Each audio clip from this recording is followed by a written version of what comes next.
3 साढ़े 3 साल की एक मासूम बच्ची अपने पिता के साथ एक स्कूल में प्रिंसिपल के सामने खड़ी है। उसका पिता आंसू भरी निगाहों से प्रिंसिपल की ओर हाथ जोड़ते हुए विनती कर रहा है कि मेरी बेटी को कृपया यहाँ स्कूल में एडमिशन दे दीजिए। लेकिन प्रिंसिपल उस पिता से कह रहा है कि हम तुम्हारी बेटी का यहाँ एडमिशन नहीं कर सकते क्योंकि तुम्हारी बेटी मानसिक रूप से अक्षम है। इस लड़की का विकास साधारण बच्चों के समान नहीं है। ये मानसिक रूप से कमजोर बच्ची है। ये साधारण लोगों के साथ पढ़ने योग्य नहीं है।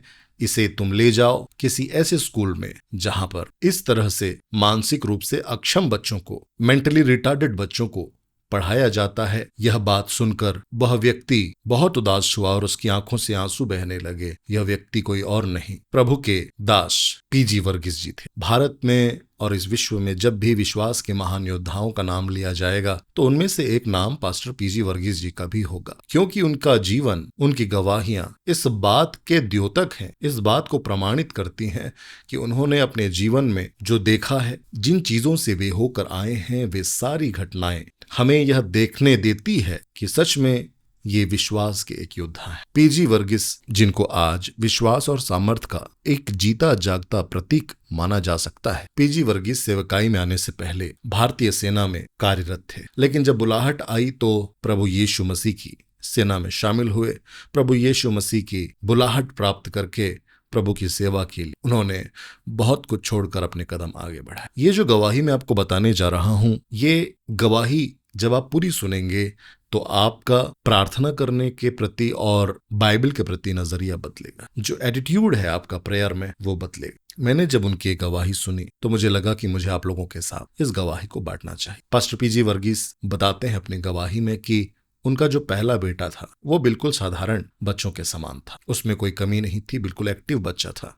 लेकिन उनकी जो दूसरी संतान थी, अर्थात उनकी बेटी, वह मानसिक रूप से उस तरह से विकसित नहीं हो पा रही थी जैसे साधारण बच्चे होते हैं। मानसिक अक्षमता का शिकार वह हो चुकी थी और इस तरह से उनके परिवार के लिए ये एक बहुत कठिन समय था, बहुत तकलीफों भरा समय था। आर्थिक रूप से समस्याओं का सामना प्रभु के दास कर रहे थे और उस दौरान इस प्रकार उनकी द्वितीय संतान का मानसिक रूप से वैसा विकास न करना जैसे साधारण तौर पर बच्चों को करना चाहिए, प्रभु के दास पीजी वर्गीस के लिए एक बहुत ही ज्यादा चिंताजनक विषय था। लेकिन हर पिता और माता के लिए उनका बच्चा कैसा भी हो बहुत कीमती होता है और किसी भी साधारण पिता के समान अपनी बेटी को स्कूल में पढ़ाने की और वो अपने जीवन में आगे बढ़े, इस बात की इच्छा और आशा प्रभु के दास पीजी वर्गीस जी के हृदय के भीतर थी। और उसी भावना के साथ प्रभु के दास पीजी वर्गीस ने उस अपनी बेटी को, जो 3.5 वर्ष की थी, स्कूल ले जाने का फैसला किया ताकि वो उसका एडमिशन करा सके। डॉक्टर पीजी वर्गीस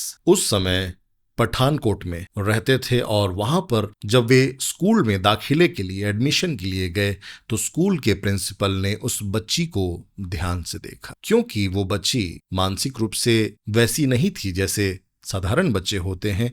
इसलिए उसके खड़े होने का तरीका, उसके बर्ताव से पता चल रहा था, उसके चेहरे से पता चल रहा था कि वो मेंटली रिटार्डेड बच्ची, वो मानसिक रूप से पूरी तरह से वैसी नहीं है जैसे उस उम्र के साधारण बच्चों को होना चाहिए। इसलिए प्रिंसिपल ने मना करते हुए कहा कि हम आपकी बच्ची का एडमिशन नहीं कर सकते और आप अपनी बेटी को किसी मेंटली रिटार्डेड विशेष स्कूल में ले जाइए और विशेष बच्चों के बीच में ही आपकी बेटी की पढ़ाई हो पाई। और मेरे प्रियो, उस समय पंजाब में पीजी वर्गीस जी के ज्ञान में, उनके नॉलेज में ऐसा कोई भी स्कूल नहीं था जहां पर इस प्रकार की बच्चों के लिए विशेष स्कूल हो। इसलिए एक पिता होने के नाते प्रभु के दास का हृदय टूट गया, पीजी वर्गीस जी का हृदय टूट गया। वे बहुत उदास हुए, दुखी हुए, आंसुओं से भरे आंखों के साथ वे स्कूल से अपनी बेटी को लेकर साइकिल में बैठकर निकल गए। लेकिन पीजी वर्गीस जी की बेटी के साथ और उनके साथ जो होने वाला था वो हम सब के लिए एक बहुत बड़ी सीख है, जो पवित्र आत्मा अपनी कलीसिया को सिखाना चाहता है, जो प्रभु यीशु मसीह अपनी कलीसिया को सिखाना चाहते हैं। हम लोगों से प्रभु इस गवाही के द्वारा कुछ बोलना चाहते। आप इसे ध्यान से सुनते रहिए। इस गवाही को बताते समय प्रभु के दास पीजी वर्गीस जी ने परमेश्वर के वचन में से दूसरा राजा की किताब 4 अध्याय पहले और दूसरे पद का वर्णन करते हुए यह गवाही शुरू की थी। और उनकी गवाही इसी वचन के इर्द गिर्द घूमती है और एक संदेश देती है। अगर इस वचन को आप पढ़ें तो वहां लिखा हुआ है, भविष्यद्वक्ताओं के चेलों की पत्नियों में से एक स्त्री ने एलीशा की दुहाई देकर कहा, तेरा दास मेरा पति मर गया और तू जानता है कि वह यहोवा का भय मानने वाला और जिसका वह कर्जदार था वह आया है कि मेरे दोनों पुत्रों को अपने दास बनाने के लिए ले जाए। स्त्री एलीशा से अपने मुसीबत के बारे में, अपनी तकलीफों के बारे में और अपनी परिस्थितियों का डिस्क्रिप्शन दे रही है कि कितनी विकट परिस्थितियां हैं, कितनी मुश्किल परिस्थितियां हैं। परिस्थिति इतनी कठिन है कि मैं उसका डिटेल आपको सुना सकती हूँ, विवरण मैं आपको दे सकती हूँ, कब, क्यों, कहां, कैसे, सब कुछ बता सकती हूँ। और इसी भाव से वह दासी, वह स्त्री एलीशा भविष्यद्वक्ता के पास पहुंचती है। और एलीशा भविष्यद्वक्ता यहां पर कहता है, दूसरे पद को अगर आप पढ़ें, मैं तेरे लिए क्या करूं। एलीशा ने उससे पूछा, मैं तेरे लिए क्या करूं, मुझसे कह कि तेरे घर में क्या है। तो मुझसे कह, यह जो शब्द है मुझसे कह, इसी शब्द को लेकर परमेश्वर के दास पीजी वर्गीस ने उस गवाही में बहुत ही खूबसूरत बातें कही जो वचन के भेद को भी हमें सिखाता है। प्रभु के दास ने कहा कि मुझसे कह, और इस पंक्ति में परमेश्वर के वचन की सामर्थ्य, वचन की इस आयत में जो लिखा हुआ है उससे हमें समझ आता है कि जब आप परमेश्वर के किसी दास के पास जाते हैं या परमेश्वर के पास प्रार्थना में जाते हैं तो आपको वहां पर किस प्रकार का एटीट्यूड रखना चाहिए। तो पीजी वर्गीस जी ने अपनी गवाही देते हुए, अपनी गवाही की श्रृंखलाओं में यह बात जोड़ी कि जब आप परमेश्वर से प्रार्थना करते हैं तो आप परेशानियों के बारे में डिस्क्रिप्शन ना दें, परंतु सॉल्यूशन के बारे में बात करें। आपको क्या चाहिए, आप विश्वास की भाषा के साथ बोलें। विश्वास की भाषा और वचनों की घोषणा के विषय में प्रभु के दास ने बहुत खूबसूरत प्रकाशन को हमारे सामने उद्घाटित किया। अब हम उस गवाही में आगे बढ़ते हैं और देखते हैं कि आगे क्या होने वाला था। प्रिंसिपल ने मना कर दिया कि हम तुम्हारी बच्ची का एडमिशन नहीं कर सकते क्योंकि तुम्हारी बच्ची मानसिक रूप से अक्षम है, वो साधारण बच्चों जैसी नहीं है, वो इन लोगों के बीच में नहीं पढ़ सकती। और प्रभु के दास पीजी वर्गीस अपनी बेटी की हालत का वर्णन करते हुए कहते हैं कि वो अक्सर रोती रहती थी, अक्सर उस बच्ची का मुंह खुला ही रहता था और लार उसके कपड़ों पर हमेशा बहते रहता था। और लार जब बहती थी तो आसपास की पूरी मक्खियां उस पर झूमने लगती थी। तो स्कूल में जब आप जाते हैं तो बच्चों को साफ सफाई से भेजते हैं और शिक्षक भी चाहते हैं कि बच्चा साफ सुथरा रहे, लेकिन उनकी बेटी के विषय में ऐसा नहीं था, इसलिए वे बहुत परेशान थे। लेकिन उन्होंने अपनी परेशानियों के बारे में नहीं बोला, अपनी तकलीफों के बारे में नहीं बोला, वरन वे घर पहुंचे और वहां पर पहुंचने के बाद उस परिवार ने जो किया वह हम सब के परिवार के लिए एक सीख है। आज प्रभु यीशु मसीह आपसे कुछ कहना चाहता है, इसे ध्यान से सुनते रहिए। जैसे ही प्रभु के दास पीजी वर्गीस अपने घर पहुंचे, उनकी पत्नी से उन्होंने कहा, हमें प्रार्थना करनी होगी। अक्सर साधारण लोग क्या करते हैं कि हम जाते हैं, परेशानियों के बारे में बात करने लगते हैं और फिर उन्हीं परेशानियों को बढ़ा चढ़ाकर हम बोलने लगते हैं। हमारे अंगीकार में, हमारे सबकॉन्शियस माइंड में, हमारे मन के भीतर, हमारे एक्शन में वो बातें नजर आने लगती हैं और हम बस उन्हीं बातों में खो जाते हैं, उन्हीं बातों को इमेजिन करते हैं, उन्हीं बातों की कल्पना करते हैं।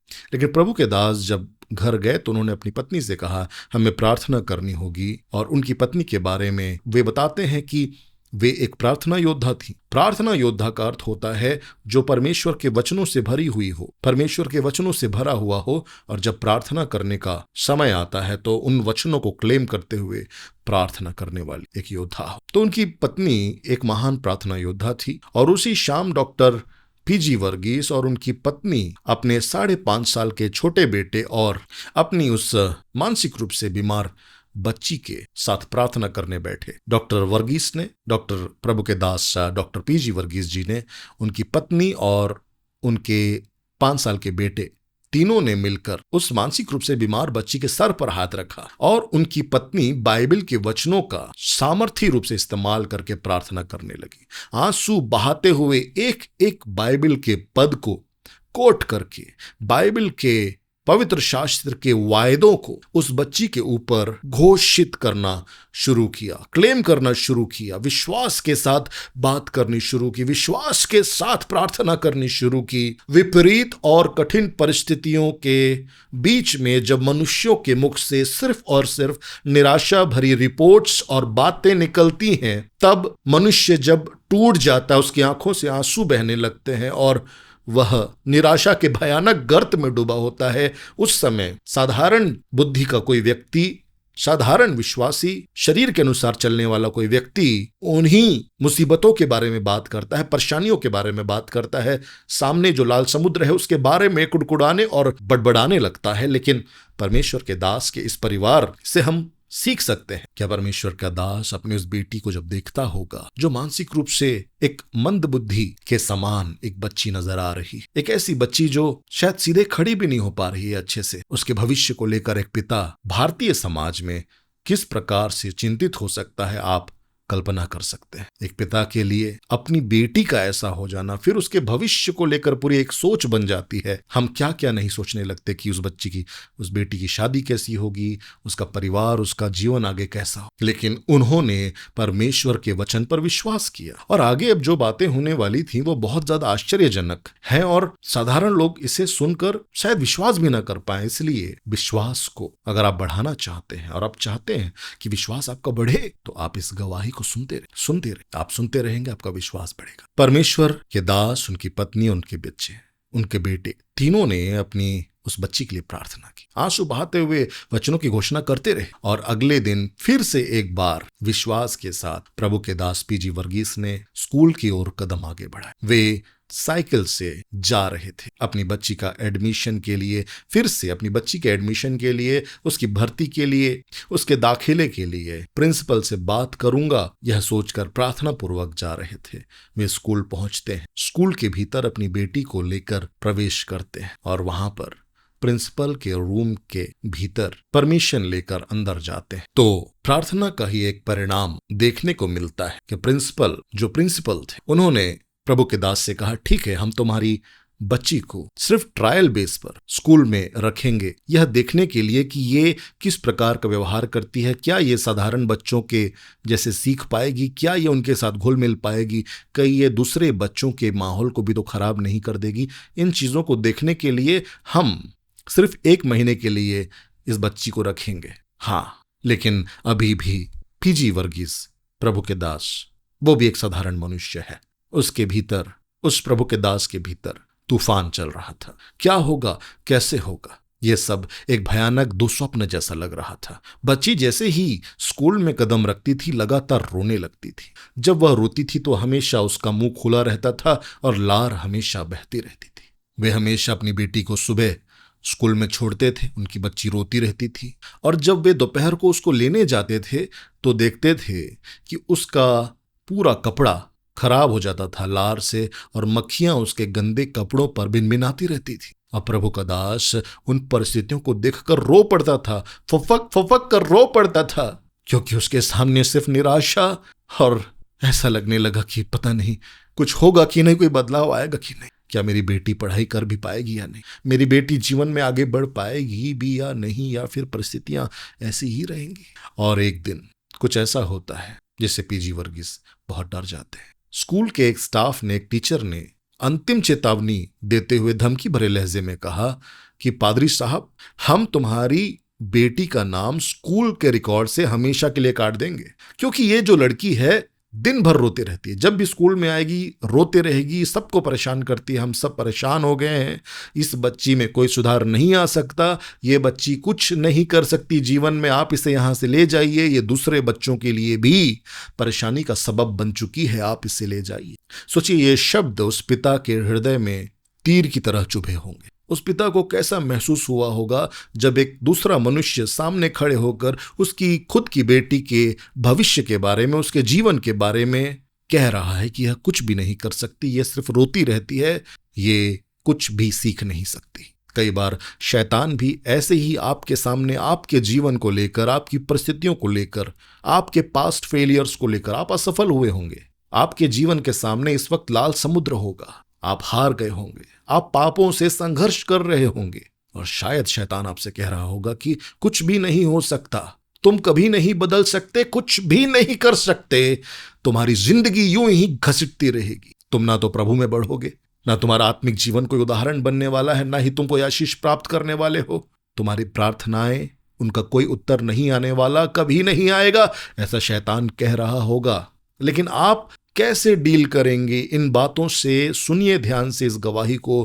प्रभु के दास ने क्या किया और जो किया वो आपके होश उड़ा देगा, आपको नए उत्साह से भरेगा। क्या आप उत्साह से भरना चाहते हैं तो इस गवाही को सुनते रहे। जब स्कूल के स्टाफ ने कहा कि पादरी साहब, आपकी बेटी को हम एडमिशन नहीं दे सकते, हम इसे यहां नहीं रख सकते, आप इसे ले जाइए, हम इसका नाम काट दें, तो प्रभु के दास ने हाथ जोड़ते हुए विनती की, कृपया ऐसा मत कीजिए सर, मुझे एक दिन का समय दीजिए, एक दिन का समय दीजिए सर। मैं अपने परमेश्वर के सामने जाकर रो, मैं अपने यहोवा के सामने जाकर आंसू बहाऊंगा। मेरा परमेश्वर जीवित है, जिंदा परमेश्वर है।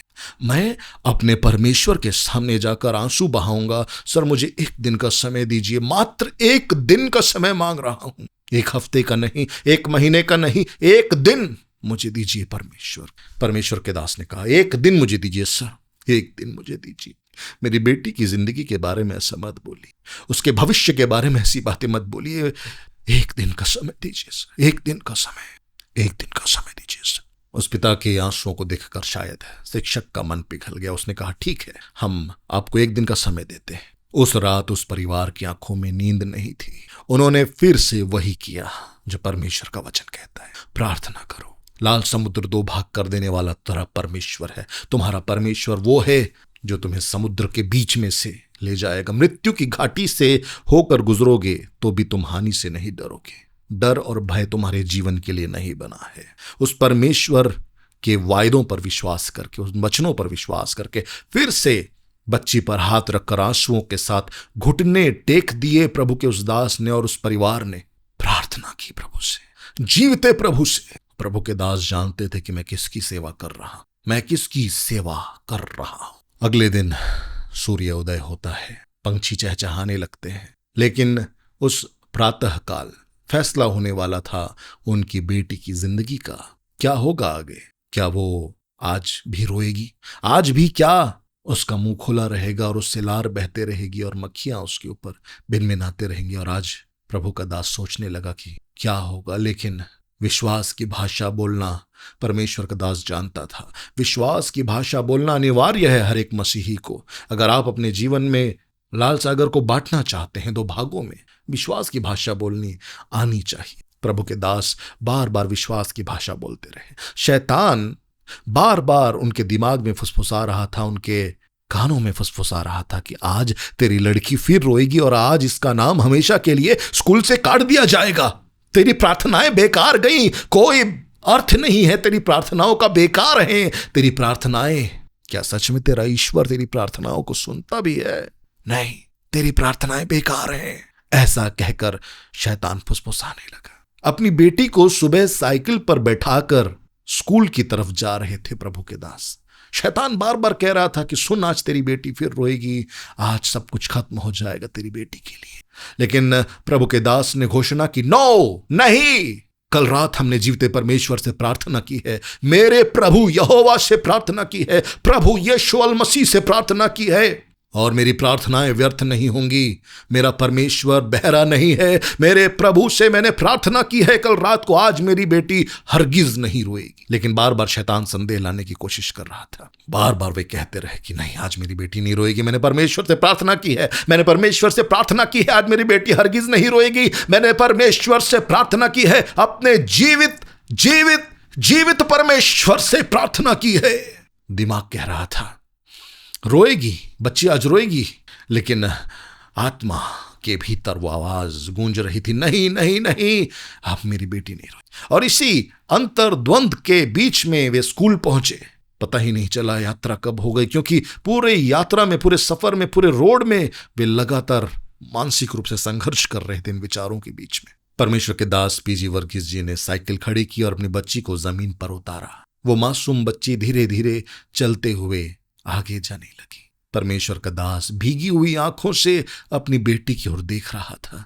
वह 3.5 साल की मासूम बच्ची स्कूल की 3 सीढ़ियां चढ़ी और अचानक पीछे मुड़कर पहली बार उसने अपने पिता की तरफ देखा और मुस्कुराते हुए पहली बार बिल्कुल साफ शब्दों में कहा, डैडी, दोपहर को मुझे लेने जल्दी आ जाना।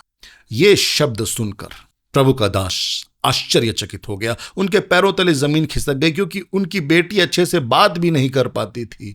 और आज पहली बार मुस्कुराते हुए उन्होंने, उस बच्ची ने, 3.5 साल की उस मासूम बच्ची ने कहा, डैडी आज दोपहर को जल्दी मुझे लेने आना। ये उस बच्ची के जीवन का पहला दिन था जब वह बिना रोए इस तरह पूरे होशो हवास में बातें कर रही थी, बिना रोए।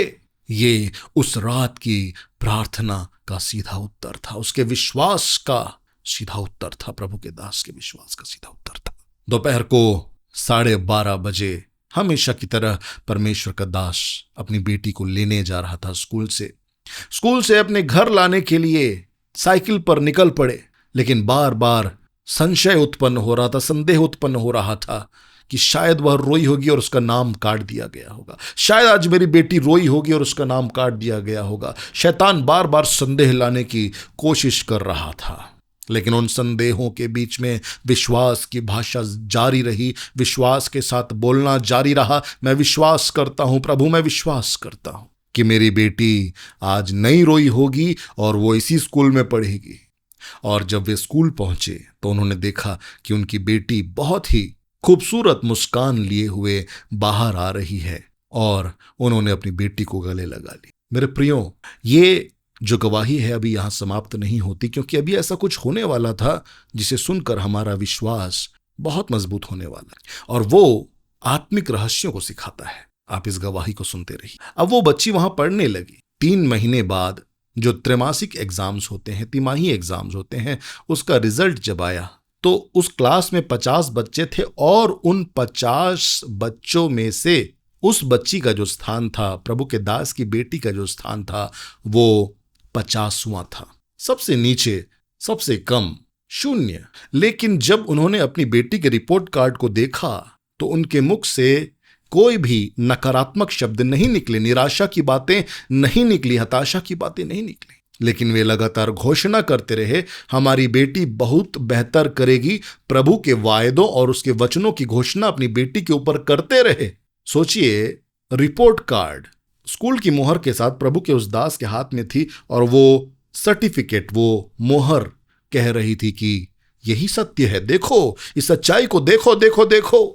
लेकिन परमेश्वर के उस दास ने मनुष्य के द्वारा बनाए हुए उस रिपोर्ट को और उस सील पर विश्वास नहीं किया, पर प्रभु यीशु मसीह के लहू से सील किए गए उस वाचा पर और परमेश्वर के वचन पर, पवित्र शास्त्र पर विश्वास किया और अपनी बेटी के लिए उन वचनों और पवित्र शास्त्र के वचनों की घोषणा करते रहे। साल के अंत में जब प्रोग्रेस रिपोर्ट मिली बच्ची की, तो प्रभु के दास पीजी वर्गीस स्कूल परिसर में ही खुशी से नाचने लगे। तो पास बैठे हुए कुछ लोगों ने पूछा, अरे पादरी साहब, आप इतना नाच रहे हैं, लगता है आपकी बेटी स्कूल में क्लास में फर्स्ट आई है। तो प्रभु के दास ने कहा कि नहीं, वो फर्स्ट नहीं आई है, वो 49 नंबर पर है, वो 49वें स्थान पर पहुंची है, 49वां स्थान उसने प्राप्त किया है। तो आसपास के लोगों ने कहा कि इसमें फिर आनंदित होने की क्या बात है, खुशी होने की क्या बात है, 50 लोग हैं, उनमें से 49वां स्थान प्राप्त किया है और इसमें बड़ा इतना आनंद की क्या बात है। तो प्रभु के दास ने कहा कि मेरे परमेश्वर ने मेरी बेटी को 50वें स्थान से 49वें स्थान पर पहुंचा दिया है। मेरी बेटी ने तरक्की करना प्रारंभ कर दिया है, उसने पहला कदम आगे बढ़ाया है। और यही एटीट्यूड था उस पिता का अपनी बेटी के लिए, विश्वास था अपनी बेटी के प्रति, परमेश्वर की वफादारी का परिस्थितियों में जो लग रही थी विपरीत और कठिन, विश्वास का एटीट्यूड, विश्वास की भाषा, हर चीजों में आशावादी नजरों से आनंदित रहना, आशा में आनंदित रहो और आशा में आनंदित रहते हुए विश्वास की भाषा। प्रभु के दास कह रहे थे कि मेरी बेटी ने 50 में से 49वां स्थान प्राप्त किया है, लेकिन उसने एक कदम सफलता की ओर बढ़ाया। मेरे प्रियो, धीरे धीरे साल गुजरने लगे। 2 साल बाद वह बेटी 47वें स्थान पर आई, फिर वह 43वें स्थान पर पहुंची और अद्भुत और आश्चर्य कर्म करने वाले परमेश्वर के लोगों के जीवन में कैसा अद्भुत होता है जब वे वचन पर विश्वास करके घोषणाएं करते रहते हैं, भले ही उस समय रिजल्ट ना दिखे, क्योंकि कुछ ऐसा होने वाला था जिसको सुनने के बाद आज से आप अंगीकार और वचनों की घोषणा को लेकर फिर से नई ताजगी से भर जाएंगे। हालेलुया। जब वो बच्ची 12वीं क्लास में पहुंची तो प्रभु के दास बताते हैं कि वह बच्ची, वो बेटी जो एक समय शिक्षकों के द्वारा नकार दी गई थी और कहा गया था उसके बारे में कि ये कुछ नहीं कर सकती, वह लड़की 12वीं क्लास में उस स्कूल में टॉपर बनी। उस विद्यालय में उस बच्ची ने प्रथम स्थान प्राप्त किया। हालेलुया, परमेश्वर के पवित्र नाम की स्तुति हो। सच में प्रभु अपने लोगों को निराश नहीं होने देता, प्रभु अपने लोगों को धोखा नहीं देता। आप उसके वचन पर विश्वास करके जब अंगीकार करते रहेंगे तो परिस्थितियां बदलेंगी। सोचिए, ये गवाही तो कुछ ही मिनट्स में आपने सुन ली, लेकिन प्रभु के उस दास ने वो गवाही जिया है उस गवाही को। जब वो बच्ची नर्सरी में थी तब से लेकर 12वीं कक्षा तक की उस लंबी यात्रा में हर दिन विश्वास की भाषा बोलना, कठिन परिस्थितियों के बीच में विश्वास की भाषा, अपने मुख से विश्वास के वचनों को, प्रभु के वचनों का अंगीकार करते रहना, अपनी कठिनाइयों, मुसीबतों और परेशानियों के बारे में बातें ना करके प्रभु के वचन आपके लिए क्या वायदा करते हैं उन्हीं वायदों को दोहराने वाली एक प्रवृत्ति आज इस गवाही को सुनते हुए आपके अंदर उत्पन्न हो रही है। मैं विश्वास करता हूं, जिस बच्ची को दुनिया ने नकार दिया था, कहा था कि ये कुछ नहीं कर सकती, प्रभु ने उस परिवार के विश्वास का सम्मान किया। और इसलिए दूसरा राजा की किताब 4वां अध्याय, जब वो विधवा स्त्री आकर कहती है कि मैं बहुत परेशान हूं, मेरे दोनों बच्चों को दास बनाने के लिए लोग आए हुए हैं, गुलाम बनाने के लिए लोग आए हुए हैं, मेरा घर का सब कुछ बिकने वाला है, तब प्रभु का दास एलीशा कहता है, मैं तेरे लिए क्या करूं, मुझसे कह। तो आज आप क्या कहते हैं प्रभु के दासों के सामने या परमेश्वर के सामने प्रार्थना में? क्या आप अपने परेशानियों की लंबी श्रृंखलाओं को लेकर बैठे हुए हैं या फिर विश्वास की भाषा बोल रहे हैं? आशा करता हूं कि इस गवाही ने आपको आशीष दी। मिलता हूं आपसे अगली गवाही। अगर आप इस सेवकाई में सहयोग करना चाहते हैं तो अपनी इच्छा से पवित्र आत्मा की अगुवाई के अनुसार कर सकते हैं, ताकि हम प्रभु का ये कार्य करते रह सकें। जय मसीह की।